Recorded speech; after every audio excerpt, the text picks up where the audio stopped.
அருளாளர் வரலாறு. அருளாளர் ராணி மரியா. நாள் 9. பிரமிக்க வைக்கும் பேரொளியாய் ராணி மரியா. இன்று அருளாளர் ராணி மரியா பாதுகாவலராக வணங்கப்படுகிறாங்க.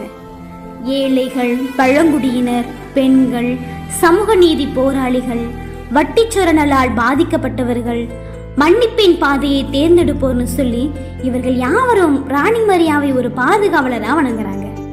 ராணி மரியா சொல்லுவாங்க, வெறுப்பை வெல்ல அன்பே போதும் என்று. அருளாளர் அருட்சகோதரி ராணி மரியா இன்று ஒரு கதாபாத்திரம் மட்டுமல்ல, குழந்தைகளுக்கான ஒரு வாழ்க்கை பாடமாகவும் திகழ்கிறாங்க.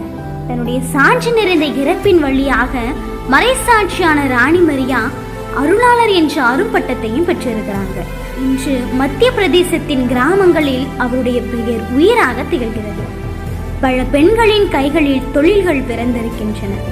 பல குழந்தைகள் கல்வி பெற்றுக் கொள்கிறாங்க. அவரது தியாக இடம் புனிதமான நினைவு மையமாகவே மாறியுள்ளது. அவரது மன்னிப்பு உலகில் எண்ணற்ற மக்களையும் ஆற்றியிருக்கிறது. அவர் வாழ்க்கையிலிருந்து நாம் கற்றுக்கொள்ள வேண்டிய எளிய மற்றும் ஆழமான அறிவுரைகள். முதலாவது, அனைவரையும் நேசி. ராணி மரியா சொல்லுவாங்க, ஏழை பணக்காரன் என்று பார்க்காதே, மனிதன் என்று மட்டும் பார். பள்ளியில் உங்களுடன் படிக்கும் நண்பர்களை வேறுபாடு இல்லாமல் நேசியுங்க. இரண்டாவது, பகிர்ந்து வாழ கற்றுக்கொள். உன்னிடம் உள்ள பேனா, நோட்டு, உணவு என இவற்றிலிருந்து ஏதேனும் சிறியது பகிர்ந்தாலும் கூட ஒருவரின் நாளை மகிழ்ச்சியாக மாற்றலாம். ராணி மரியாவும் சிறு வயதிலிருந்து இதைத்தான் செய்தாங்க. மூன்றாவது, உண்மை பேச தைரியம் கொள். தவறு நடந்தால் அதற்கு எதிராக நிற்பது துன்பமாகவோ கடினமாகவோ இருக்கும். ஆனால் ராணி மரியாவை போல உண்மை பேச தைரியம் கொள்ளணும். நான்காவது, பயப்படாதே, இறைவன் உன்னோடு இருக்கிறார். சிரமம் வந்தாலும் பயம் வந்தாலும் இறைவேண்டல் செய்.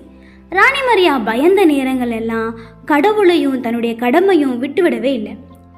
ஐந்தாவது, மன்னிக்க கற்றுக்கொள். யாராவது உன்னை வருத்தினாங்கன்னா அவங்கள பழி வாங்க வேண்டும்னு எண்ணாதே. ராணி மரியா தன்னை கொன்றவனையே மன்னித்தார். நல்லது செய்ய வயது ஒரு தடையில்லை.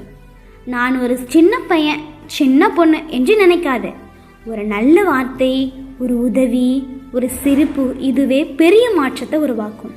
குழந்தைங்களே, ராணி மரியாவை போல நீங்களும் உங்க வீட்டிலும் உங்க பள்ளியிலும் சமூகத்திலும் ஒரு சிறிய ஒளியாக மாறலாமா?